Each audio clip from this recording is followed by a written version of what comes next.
kayaknya kamu lupa deh ngomong sesuatu ke aku kayak gitu. Kayak kalau magic wordnya mana nih kayak kayak gitu. Jadi mereka udah terbiasa banget anak-anak ini dan usia.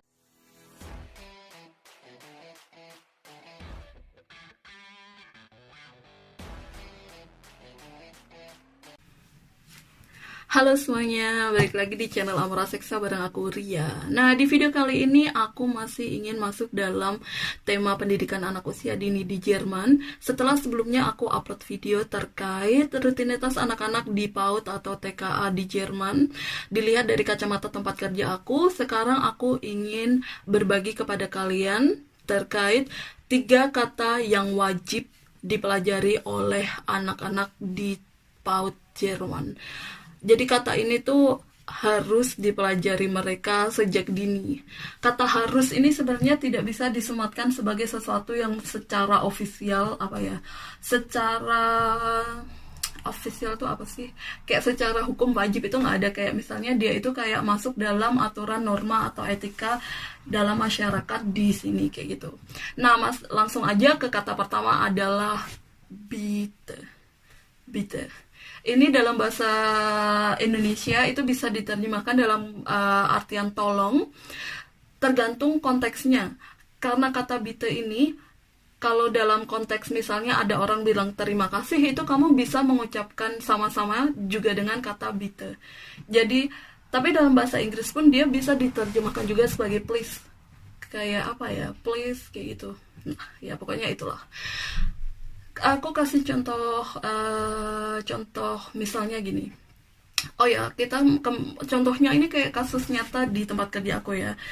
Jadi anak-anakannya usia 0 sampai 3 tahun. Kebetulan di grup aku yang paling muda itu umur 1 tahun, dia belum bisa merangkak. Yang paling besar itu umur 3 tahun. Dalam situasinya adalah misalnya makan siang gitu. Kita udah membagikan makanan sama mereka. Terus ketika mereka sudah habis porsi pertamanya, mereka pengen nambah lagi nih. Terus mereka cuma bilangnya kayak lagi dong kayak gitu. Terus kita kayak bilang magic word dong kayak gitu. Kayak apa ya, kayaknya kamu ada satu kata yang kurang deh. Terus dia bilang apa, kalau sampai dia nggak bisa menemukan kata itu sendiri, kita akan mengulanginya bitte gitu. Terus dia oh iya, terus dia akan mengulangi si kata tolong ini kayak aku mau lagi dong tolong gitu, aku mau lebih dong tolong kayak gitu.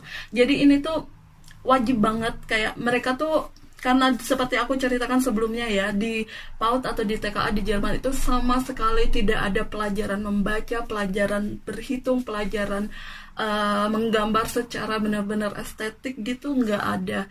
Jadi di PAUD-nya itu lebih ketika kita membangun mental mereka, kita membangun bagaimana mereka menemukan pribadi mereka sendiri gitu, kayak kemampuan sosial mereka juga seperti itu. Jadi kata ini tuh juga kata tolong ini sangat membantu sekali buat mereka untuk belajar untuk menghargai orang lain, belajar untuk berkata sopan dengan orang lain kayak gitu.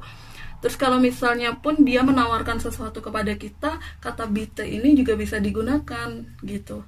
Jadi bitte ini sebenarnya banyak banget bisa masuk dalam konteks-konteks selain tolong, bisa kayak terima kasih kembali, bisa kayak mau ini enggak, tapi kayak sopan gitu nawarinya, itu juga bisa masuk konteks itu. Nah, untuk kata kedua adalah terima kasih alias danke. Jadi kalau misalnya mereka udah kan tadi udah ngomong sama bitte, kalau kita masuk ke konteks makan siang lagi ya, setelah mereka bilang aku mau lagi dong tolong kayak gitu, terus kita kasih nih misalnya nasi atau misalnya pasta kayak gitu. Terus setelah dikasih ini kita bilang apa dong kalau udah dikasih. Terus mereka bakal bilang terima kasih gitu. Atau ketika mereka misalnya minta tolong sesuatu, aku mau main puzzle itu dong Ria, boleh minta tolong diambilin nggak? Terus aku bilang oh iya gitu, terus aku kasih ke mereka dan mereka bakal bilang terima kasih. Kalau misalnya pun mereka nggak ngomong itu, nanti aku bakal bilang kayaknya kamu lupa deh ngomong sesuatu ke aku kayak gitu. Kayak kalau magic wordnya mana nih kayak gitu. Jadi mereka udah terbiasa banget anak-anak ini, dan dari usia 1 tahun itu mereka yang bilang menguasai, mereka belum bisa benar-benar satu kalimat utuh gitu ya. Jadi mereka cuma mengatakan kayak misalnya tolong dong ambil puzzle gitu, kayak bitte puzzle, atau mereka yang udah 2 tahun 3 tahun mereka bisa satu kalimat singkat kayak gitu bisa. Tapi kata bitte dan ke ini nggak akan pernah terlewat gitu. Jadi dalam satu hari itu entah berapa ratus kali atau berapa puluh kali mengucapkan kata ini, dan anak-anak di sana anak-anak di sini itu udah paham banget kayak gitu.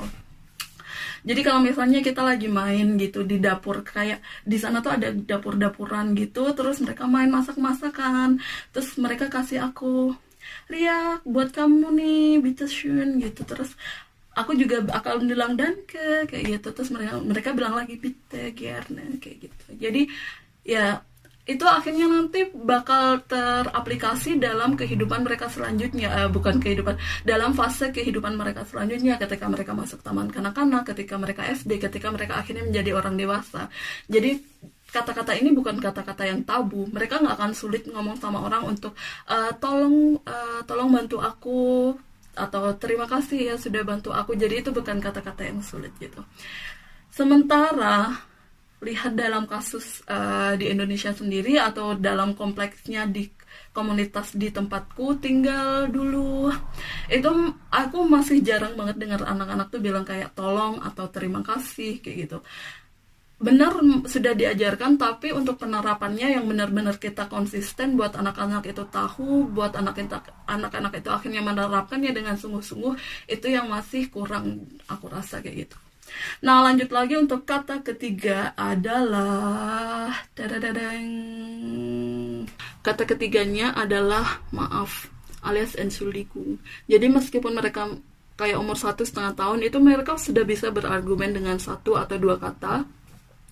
Kalau misalnya mereka ngambil barang dari temannya, terus temannya nangis, atau kita menengahi pertengkaran di antara mereka, terus akhirnya dia tahu kalau dia salah, kita harus berusaha juga mengucapkan kayak kamu bilang apa dong sama si A, kalau misalnya si B yang melakukan kesalahan gitu. Mereka bakal bilang oh iya maaf ya kayak gitu. Jadi pondasi untuk mereka bersosialisasi dengan kehidupan, dengan fase kehidupan mereka selanjutnya itu dibentuknya dari awal kayak gitu. Jadi maaf itu juga kayak bukan kayak misalnya di kita ngomong maaf itu kayak susah banget, kayak seakan-akan kita menurunkan ego kita ketika kita bilang maaf kayak gitu. Kalau di sini nggak ada. Kalau emang kamu salah, kamu tahu kamu salah, kamu mengakui kamu salah, jadi minta maaf aja. Minta maaf itu nggak bikin kamu terlihat jelek kayak gitu. Jadi sejak awal pun anak-anak di sini tahu kalau misalnya mereka bilang maaf, mereka akan mengucapkan kalau mereka bikin sesuatu yang salah, mereka akan mengucapkan kata maaf kepada subjek yang telah diperlakukan salah kayak gitu. Dan itu anak-anak umur 1 tahun itu paham gitu. Dan kalau dilakukan setiap hari pun itu tanpa kita kasih tahu, misalnya tanpa kita perlu mengingatkan setiap detik, setiap saat, itu mereka bakal mengerti sendiri. Oh iya, tadi aku ngambil mainannya, terus dia sekarang nangis, maaf ya gitu. Dan itu pun mereka ngomongnya nggak seformal itu ya, sebisanya sama anak umur 1 tahun, 1,5 tahun, anak umur 2 tahun kayak Entschuldigung kayak gitu. Apa ya? Aku merasa kayak 3 kata ini yang di fase-fase anak masih fase-fase emas anak, fase-fase PAUD itu menurutku adalah fase-fase emas di mana kita bisa membangun kepribadian mereka nanti, di mana kita bantu mereka menemukan diri mereka nanti, di mana kita memberikan atau membantu mereka juga untuk membentuk pondasi awal dari bagaimana mereka membentuk diri mereka selanjutnya kayak gitu. Nah, dan video ini selesai sampai di sini. Jadi 3 kata wajib yang perlu dipelajari anak-anak Jerman sedari dini di sini. Sedari dini di Jerman. Aku udah bilang Jerman. Maafkanlah, aku akan mengulangi lagi. Jadi 3 kata yang wajib dipelajari oleh anak-anak di Jerman sedari dini adalah yang pertama tolong alias bitte. Yang kedua adalah terima kasih alias danke. Yang ketiga adalah maaf alias Entschuldigung kayak gitu. Nah, kalau di Indonesia sendiri bagaimana nih? Ya, semoga tiga kata ajaib ini juga bisa diterapkan juga di Indonesia secara menyeluruh, karena 3 kata ini benar-benar membantu mereka untuk membentuk kepribadian yang apa ya, yang baik lah. Sebenarnya kata baik itu juga rancu sih, karena baik itu relatif dilihat dari segi mana. Tapi ya, setidaknya 3 kata ini bakal membantu sekali, karena memang diperlukan untuk kehidupan seterusnya kayak gitu. Nah, sudah, daripada aku semakin merancau kemana-mana, video ini saya tutup sampai di sini. Terima kasih semuanya yang sudah nonton. Jangan lupa di subscribe, di like, di komen, di share juga. Dan sampai jumpa di video selanjutnya. Bye-bye. Bye-bye semuanya. Dadah.